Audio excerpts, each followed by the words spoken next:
गुरु मानुष कर जानते ते नर कहिए अंध, ओए दुखी संसार में फिर आगे काल के फंदे।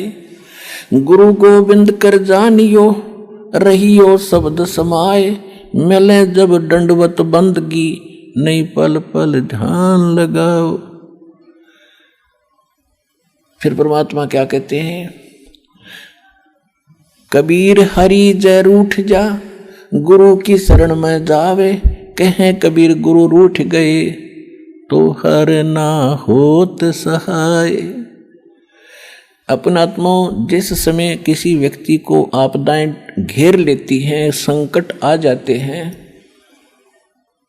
तो वो क्या कहा करे, अपने आप ही कहता है कि मेरा राम रूठ गया, मेरा भगवान रुष्ट हो गया, मेरा राम रूठ गया, इसलिए मुझे ये कष्ट हो गया, मेरा बेटा मर गया, ऐसे वो फलानी चीज होगी, मेरी भैंस मर गई, हमें कष्ट आ गए, मेरा राम रूठ गया। राम कब रूठता है कि जब तक हमारे पुण्यों का दौर चलता है तो हम कोई भी साधना करते हैं शास्त्र विरुद्ध या ना करते हैं तो भी हम सुखी हैं, और जो भक्ति करते हैं वो ये सोच रहे होते हैं कि जो भक्ति मैं कर रहा हूँ किसी भी देव की, इससे मुझे सारे सुख उपलब्ध है। ये हमारी भूल थी, बालकपन था। अब पता चलेगा जिन भगवानों को तो आप समझते थे कि ऐसा कर देंगे, वो कर ही नहीं सकते। एक पटवारी ने आप समझो प्रधानमंत्री वाला काम कर देगा, इससे मुझे हुआ था, तो उसकी भूल थी। तो फिर क्या बताते हैं कि जैसे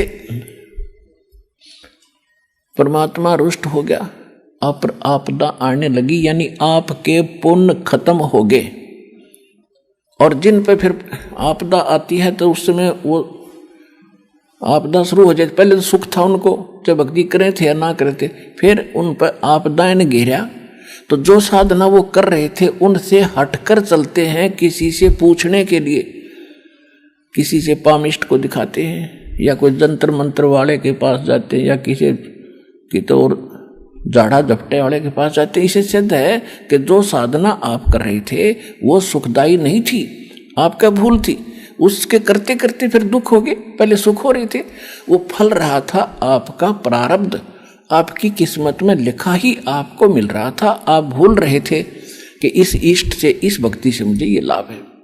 चलो फिर आपके ऊपर आपदाएं आ गई, आपके पुण्य खत्म हो गए। अब सुख कैसे हो कि पुण्य फिर मिले, फिर पुण्य हो।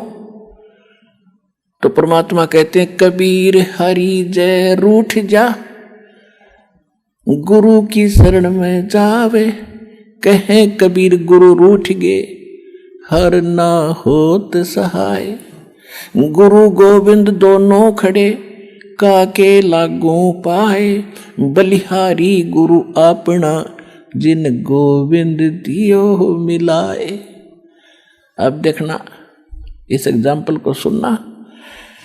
अब जैसे आप कहीं खेत में या मजदूरी पर गए हो, हैंडपंप से आपने पानी का घड़ा भर लिया और दूर चले गए आधा 1 किलोमीटर, वहाँ खेत में अपना काम कर रहे हो, और जब तक आपके घड़े में पानी है, जल है, तो आपको नो प्रॉब्लम।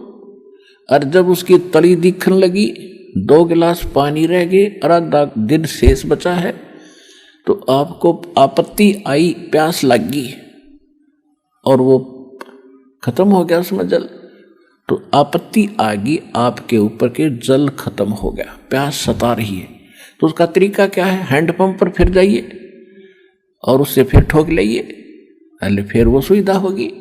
तो कहते हैं कबीर हरि के रूठते गुरु की शरण में जावे। अब जैसे राम रूठ गया, यानी पुण्य खत्म हो गए, तो फिर कहते हैं हैंडपंप की शरण में जावे। और जब हैंडपंप खराब हो गया, यानी आपने गुरुजी के साथ, आपने जो गुरुजी से ही बात बिगाड़ ली, गुरुजी को रुसा दिया। गुरुजी कब रूठेगा, जब आप मर्यादा नहीं रखोगे।